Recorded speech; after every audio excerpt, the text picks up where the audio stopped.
So, you've got a Lightning Web Component interview coming up? You are in exactly the right place. We are going to break down everything you need to know to walk in there feeling totally confident. This is your playbook. Look, we've all been there. The pressure's on, and you really need to prove you know your stuff. The goal isn't just to parrot back answers, it's to show you really get why LWC works the way it does. And that's exactly what this is all about. We're going to build up your knowledge piece by piece, starting with the basic foundations and going all the way to a real-world scenario. By the time we're done, you'll have a solid framework for any question they can possibly throw at you.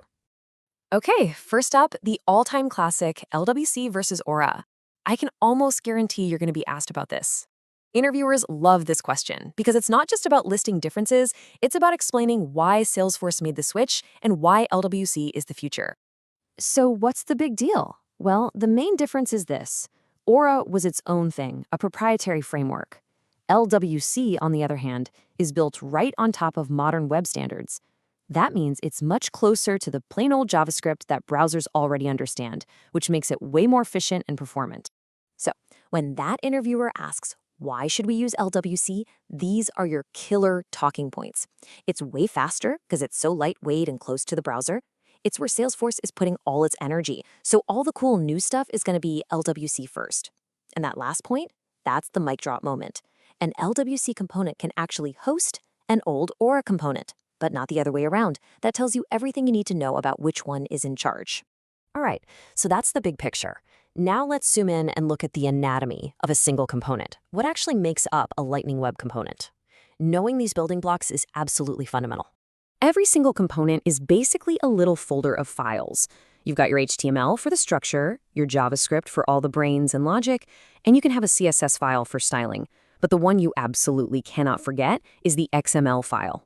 Think of that XML file as the component's passport. It tells Salesforce everything it needs to know, what the component is, where you can use it, and how an admin can set it up. Without that file, your component is totally invisible. Now, for a concept that can seem a little tricky at first, the shadow DOM. The easiest way to think about it is like a protective, invisible bubble around your component. It keeps everything inside, your HTML, your CSS, your logic, completely separate from the rest of the page. And this is a huge deal, because it means the styling from some other component on the page can't accidentally leak in and break yours. It's a guarantee of encapsulation. Next up, let's talk decorators. These are like special labels you can put on your JavaScript properties to give them superpowers. @API is what you use to make a property public so a parent component can pass data down to it. @Track is for when you have complex objects or arrays and you need the framework to watch for changes inside of them. And @Wire, well, @Wire is pretty much the magic wand for getting Salesforce data. You've got to know these three. Every component goes through a life cycle, and these hooks are your chance to jump in and run code at just the right moment. The constructor fires first when the component is just an idea in memory. The most important one, though, is connected callback. That runs as soon as your component is actually placed on the page, so it's perfect for fetching data or setting things up. Then you have rendered callback after it's been painted on the screen, and disconnected callback is your chance to clean up when it's removed. Okay, so a component is built, but it's empty. It's not very useful without data.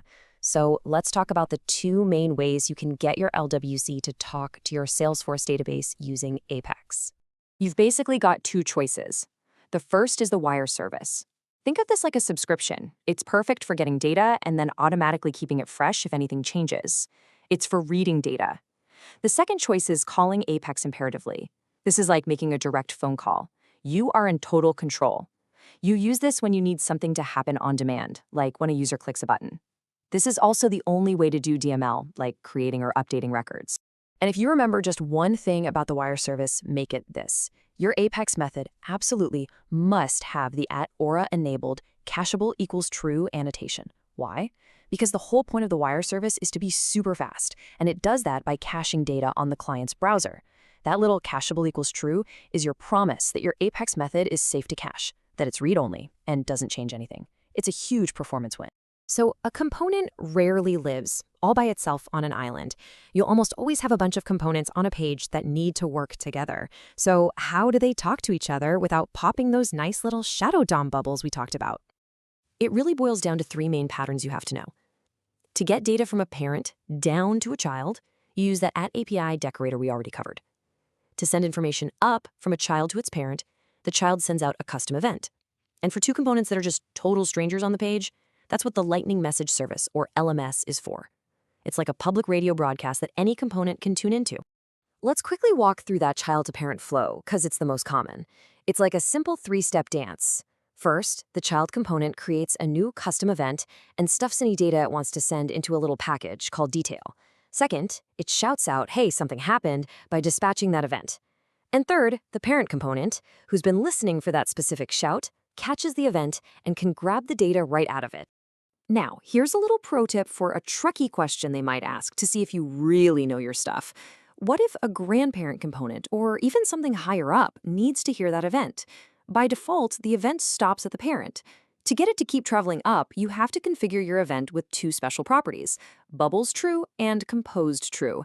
This basically gives the event a passport to cross the Shadow DOM boundary. Okay, theory is great, but interviews are all about applying what you know. So let's wrap this up by walking through a common, pretty complex scenario that pulls all of these concepts together. Here's the challenge they give you. Build a dashboard. It needs to show cases not just for the current user, but for everyone who reports to them. And it needs to have filters for status and owner that are super fast. This question tests everything: Apex, data handling, and component logic. So what's the winning strategy here? Efficiency. The key is to make one single smart call to Apex to get all the possible cases you could ever need. Then you store that complete list in a property in your JavaScript. From that point on, all the filtering happens right there, in the browser, using standard JavaScript. Every time the user changes a filter, you're just filtering the list you already have. No more calls to the server, no lag, no spinners. This client-side filtering approach is the A+ answer they're looking for. And if you really want to impress them, you'll mention this one last thing. For those filters, especially the status pick list, you'd say, and of course, I wouldn't hard-code those pick list values. An admin could change those tomorrow. Instead, you show you know how to use the built-in wire adapters, like get pick list values, to fetch them dynamically. It just proves you build robust, maintainable solutions. All right, let's boil it all down. 5 key things for your interview. 1. Know exactly why LWC is better than Aura. 2. Be a master of the 3 core decorators: @API, @track, and @wire. 3. Know when to use the wire service for reading data and when you need an imperative Apex call for taking action. 4. Nail the 3 communication patterns: parent to child to parent, and LMS. And finally, number 5, always think client-side filtering first for a fast UI. And there you have it. You've got the concepts, you've seen the strategy, and most importantly, you understand the why behind it all. The playbook is officially yours. Now you're not just ready to answer questions, you're ready to solve problems. Go get 'em.